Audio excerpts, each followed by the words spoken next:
Hello everyone. आज हम लोग डिस्कस करने वाले हैं कि बायोलॉजी में किस तरीके से आपको पढ़ाई करनी है। अगर आपने अभी तक बायोलॉजी में कुछ भी नहीं पढ़ा है, ठीक है, अगर आपकी स्टडी अभी तक जीरो है, आपकी प्रिपरेशन अभी तक बायोलॉजी में जीरो है, तो आज मैं आपको ऐसी ऐसी चीज़ें बताऊंगा जिससे बेसिकली अगर आप अभी से भी पढ़ते हो ना तो भी आप 80 क्रॉस कर सकते हो आराम से बायोलॉजी में। तो सिंपल चीज़ें बताऊंगा, अच्छे से ध्यान देना और इस पर बेसिकली जो मैं बताऊंगा उसको सिर्फ सुन के छोड़ मत देना, ठीक है, उस पर काम भी करना जैसा जैसा मैं बताऊंगा। तो सबसे पहली बात, आप बायोलॉजी में अगर देखो ध्यान से तो जो क्वेश्चंस आते हैं, ठीक है, आपने अगर प्रीवियस ईयर क्वेश्चंस को देखा है तो क्वेश्चंस बेसिकली थ्योरेटिकल ज़्यादा होते हैं और जो ऑब्जेक्टिव टाइप क्वेश्चंस होते हैं वो बेसिकली उतने ज़्यादा अभी भी नहीं आते हैं, ठीक है। मतलब बेसिकली जैसे डायग्राम है उसकी लेबलिंग पूछ लिया, कोई चार्ट फिल करवाने बोल दिया, कोई टेबल फिल करवाने बोल दिया, कोई मैच द कॉलम दे दिया, ऐसे क्वेश्चंस अभी भी बायोलॉजी में कम है एज कम्पेयर टू फिजिक्स या फिर आप अपने 10th स्टैंडर्ड की बात करो तो, ठीक है। तो बेसिकली हमें इसका फायदा उठाना है क्योंकि पता है बड़े आंसर को करना ज़्यादा आसान होता है एज कम्पेयर टू ऑब्जेक्टिव, क्योंकि ऑब्जेक्टिव कहीं से भी आ जाएगा और उसका आंसर एग्जैक्ट होगा, लेकिन जो आंसर्स होते हैं उसको आप लोग कुछ भी लिख सकते हो उसमें, ठीक है। अब जो आंसर्स होते हैं बेसिकली उसकी आप लोगों को थोड़ी बहुत नॉलेज है तो भी आप बना के लिख दोगे तो आपको 1-1.5 नंबर मिल जाएगा। ये कुछ भी ठोक दोगे, फेल होते रहोगे तो भी टीचर उस पर दे देता है 1 नंबर, ठीक है, दैट्स फैक्ट। तो बेसिकली आपको करना क्या है, अगर आपको कुछ भी नहीं आता है ना तो सबसे पहली चीज जो आपको करनी है, एक्सरसाइज पढ़ डालो भैया सबके, ठीक है, एक्सरसाइज पढ़ डालो। एक्सरसाइज पढ़ने के बाद अगर तुम्हें फायदा नहीं हुआ ना बायोलॉजी में तो भाई फिर आके बोलना मुझे, तुम ऐसा हो ही नहीं सकता है। तो बेसिकली आपको एक्सरसाइज पढ़ना है सिर्फ, ठीक है। कौन से चैप्टर्स का पढ़ना है, कौन से चैप्टर्स इंपॉर्टेंट है, ये भी लास्ट में डिस्कस करेंगे। पेपर पैटर्न को भी थोड़ा सा समझेंगे, टेंशन मत लो, सुनते जाओ बस, ठीक है। तो आपको अगर आपकी बायोलॉजी में प्रिपरेशन कुछ भी नहीं है, आपको चैप्टर्स नहीं आते, एक्सरसाइज पढ़ना शुरू करो, आपको चैप्टर का भी आइडिया लग जाएगा, क्योंकि जो एक्सरसाइज है ना वो बहुत ही ज्यादा फील्ड है, ठीक है। आपकी जो बायोलॉजी के एक्सरसाइजेज है उसमें बहुत सारे क्वेश्चन दे रखे हैं, तो जब आप उन क्वेश्चन को देखोगे, उनके आंसर्स को पढ़ोगे तो आप लोगों को आइडिया लगेगा कि अच्छा ये होता है। अब जैसे उसमें क्वेश्चन पूछा व्हाट इज पॉलिनेशन, आंसर पढ़ा आपने, अच्छा पॉलिनेशन ये है, तो बेसिकली वही चीज़ तो टेक्स्ट बुक के अंदर भी लिखी हुई है। तो जब आप 10-15 आंसर पढ़ लोगे ना तो आपको टेक्स्ट बुक के अंदर के आधे चैप्टर का आइडिया लग जाएगा। अगर आपने लेक्चर नहीं देखा है मत देखो, आप सीधा क्या करो, एक्सरसाइज को पढ़ना शुरू करो। अगर आप एक्सरसाइज पढ़ते हो ना तो सिंपली आपको उसकी चीज़ें समझ में आने लगेंगी, ठीक है। अगर आप मुझसे 1 साल पहले बोलते तो मैं शायद बायोलॉजी पढ़ा देता, ठीक है, मतलब बेसिकली शुरू के 5 चैप्टर और आखिरी के कुछ चैप्टर में बहुत अच्छे से पढ़ा देता, लेकिन अभी मैं थोड़ा सा भूल गया हूँ।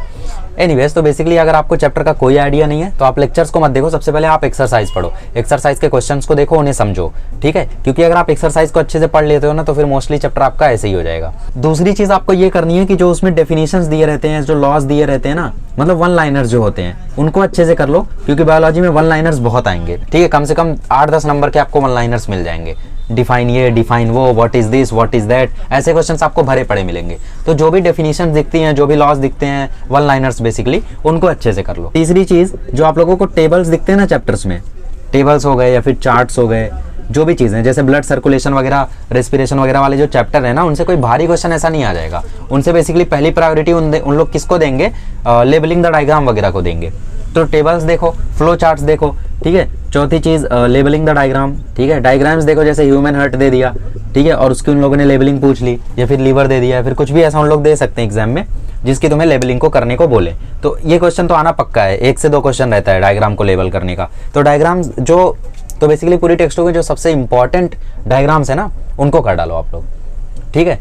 अच्छा, तो ये वो चीज़ें हैं जो आप लोगों को नहीं ही छोड़नी। अगर आपकी स्टडी जीरो है तो अभी से आपको शुरू करना है, यहाँ से शुरू करना है, फिर यहाँ जाना है, उसके बाद आपके पास टाइम बचे तो यहाँ आ जाना। मैं खुद की बात करूँ तो मैंने सिर्फ पहला चीज़ किया था और बाकी कुछ नहीं किया था, और मेरे बायोलॉजी में 79 थे, ठीक है। और बेसिकली मैंने सारे चैप्टर्स भी नहीं किए थे, ठीक है। मुझे ब्लड सर्कुलेशन नहीं आता था, मुझे रेस्पिरेशन पहले मैंने पढ़ा था लेकिन बाद में मैं भूल गया था, न्यूरल कंट्रोल कोऑर्डिनेशन भी नहीं आता था, ठीक है। ऐसे बहुत सारे चैप्टर्स थे जो मुझे नहीं आते थे।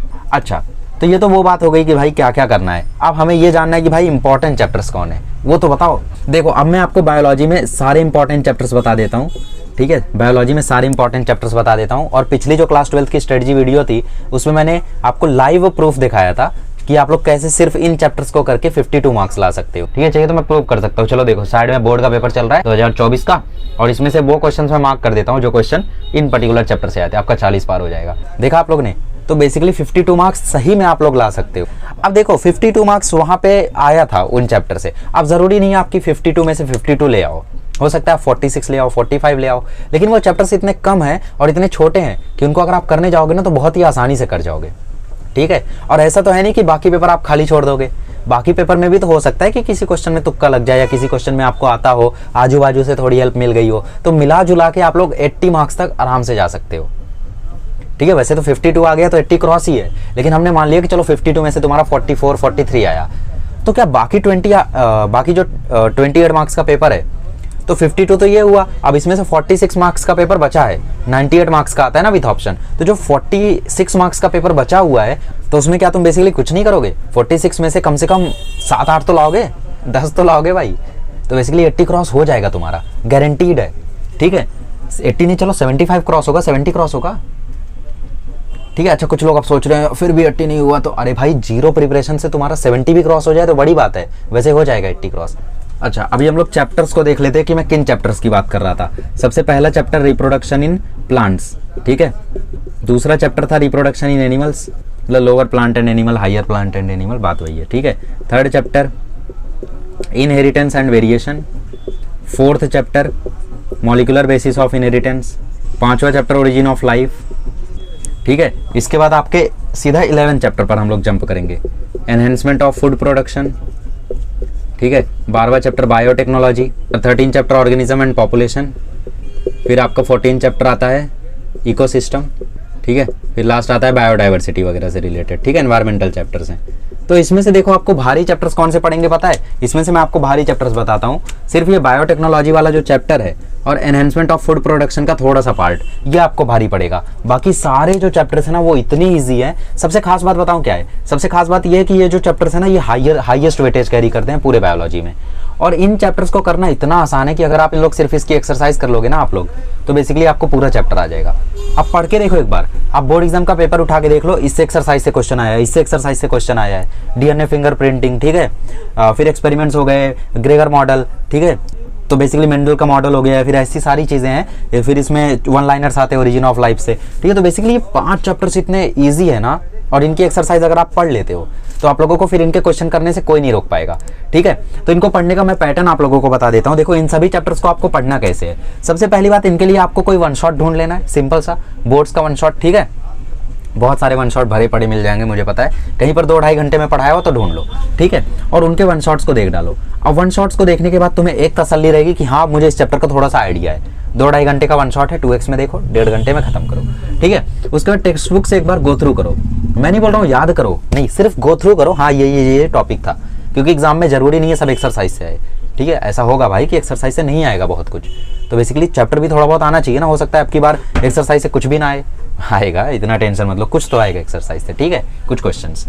फिर टेक्स्ट बुक से गो थ्रू करो। अब टेक्स्ट बुक से गो थ्रू करने के बाद आपका रिस्पॉन्सिबिलिटी आता है एक्सरसाइज रट्टा मारने का। अब शुरू हो जाओ, और एक्सरसाइज में जो वन लाइनर्स के आंसर हैं, एमसीक्यू के आंसर हैं, ऑब्जेक्टिव के आंसर हैं, वो टेक्स्ट बुक में ही लिख लो, ताकि जितने बार आप एक्सरसाइज खोलो आपको याद होता चले। तो हमने क्या किया था, हमारा जब भी बायोलॉजी का टेस्ट होता था तब मैं सिर्फ बायोलॉजी पढ़ता था और एक्सरसाइज याद करके जाता था, और मेरे 35 में से 29, 35 में से 30 ऐसे नंबर आ जाते थे टेस्ट में, ठीक है। तो बेसिकली 2 बार तो टेस्ट हुआ था और दोनों मार्क्स मैंने आपको बता दिए, ऐसा था। और फाइनल बोर्ड जब आया तब मैंने कुछ के लेक्चर देखे थे, जैसे कि मैंने एनहेंसमेंट ऑफ फूड प्रोडक्शन का लेक्चर देखा, बायोटेक का देखा लेकिन ज़्यादा समझा नहीं, ठीक है। PW का देखा था मैंने वन शॉट, कोई सर थे, ठीक है, सिंपल सा मेथड। ऑर्गेनिज्म एंड पॉपुलेशन देख लो, समझ जाएगा। इकोसिस्टम, बायोडाइवर्सिटी देख लो, इजी है, ठीक है। बेसिकली ये चैप्टर्स नीट में भी आसान थे, नीट में भी छोटे ही थे, तो इसलिए मैंने उनके वन शॉट्स देख लिए थे, लेकिन आप बोर्ड्स के देख लेना, कोई दिक्कत नहीं है।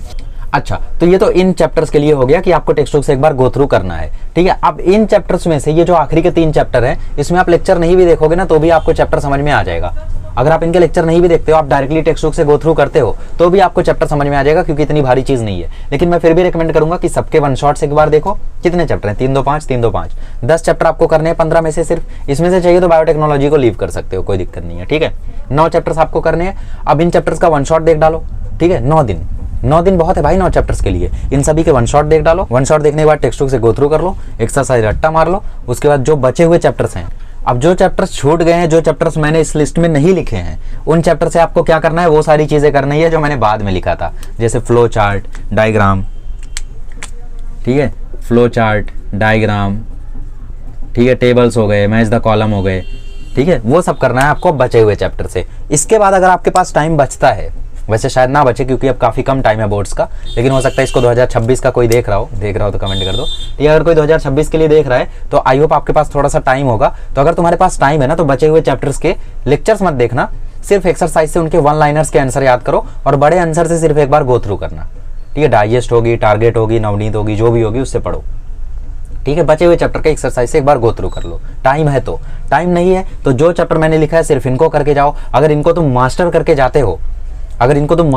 जाते हो, मेरी गारंटी है तुम्हारा 80 क्रॉस होगा बायोलॉजी में। इससे ज़्यादा इंपॉर्टेंट कुछ भी नहीं है। और ये ऐसा नहीं है कि भाई ये चैप्टर में से क्या इंपॉर्टेंट है ये कर लें, वो नहीं भाई, पूरा चैप्टर ही इंपॉर्टेंट है।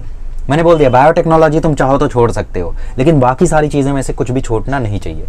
ठीक है, अगर आप इन चीज़ों को प्रॉपरली करके जाते हो, बचे हुए चैप्टर को नहीं भी देखते हो, तो भी आपका 80 क्रॉस होगा। ठीक है, अच्छे से करके जाते हो तो। अब भाई तुम थोड़ा थोड़ा करके जाओगे तो फिर वही 70 क्रॉस होगा, 60 क्रॉस होगा, लेकिन फिर भी डिसेंट टोटल तक रहोगे ही। Okay, so this is it. ये था मेरा बायोलॉजी का फाइनल स्ट्रेटजी वीडियो। ठीक है, अब आपका बोर्ड एग्जाम तो बायोलॉजी का लास्ट में होता है वैसे तो, लेकिन ठीक है अभी तो टाइम है। तो अभी के लिए अगर आपका कुछ भी नहीं हुआ है तो अभी से शुरुआत कर सकते हो। डेली 3-3 लेक्चर देखो, 3 वन शॉट देखो, ताकि आप लोग 9 चैप्टर को 3 दिन में ख़त्म कर सको। ठीक है, कैसे? बेसिकली पूरा दिन बायोलॉजी को दे दो ना, 3 दिन आपके पास अभी अगर टाइम है तो 3 दिन पूरा बायोलॉजी को दे दो। वन शॉट देखो, यही प्रोसेस फॉलो करो। वन शॉट देखो, टेक्स्ट बुक देखो, एक्सरसाइज से गो थ्रू करो, उसके बाद फिर वन शॉट देखो, फिर सेम चीज़, ऐसा करो 3 दिन तक। ठीक है, इसके बाद आपको चैप्टर का एक अच्छा आइडिया लग जाएगा। उसके बाद आप क्या कर सकते हो, बाद में जब फिजिक्स केमिस्ट्री करते हो तो बीच बीच में बायोलॉजी का एक चैप्टर का रिवीजन करते जाना, तो धीरे धीरे करके वो चैप्टर आपके दिमाग में बैठ जाएगा। इसमें ज़्यादा नहीं, 13-14 दिन जाएगा। तो अगर आपके पास 13-14 दिन है तो हो जाएगा। अगर आपके पास 7-8 दिन ही बचा है तो जितना ग्रेस्प कर सकते हो जितना जल्दी उतना कर लो, बाकी तो फिर ठीक है। Okay, so thank you so much.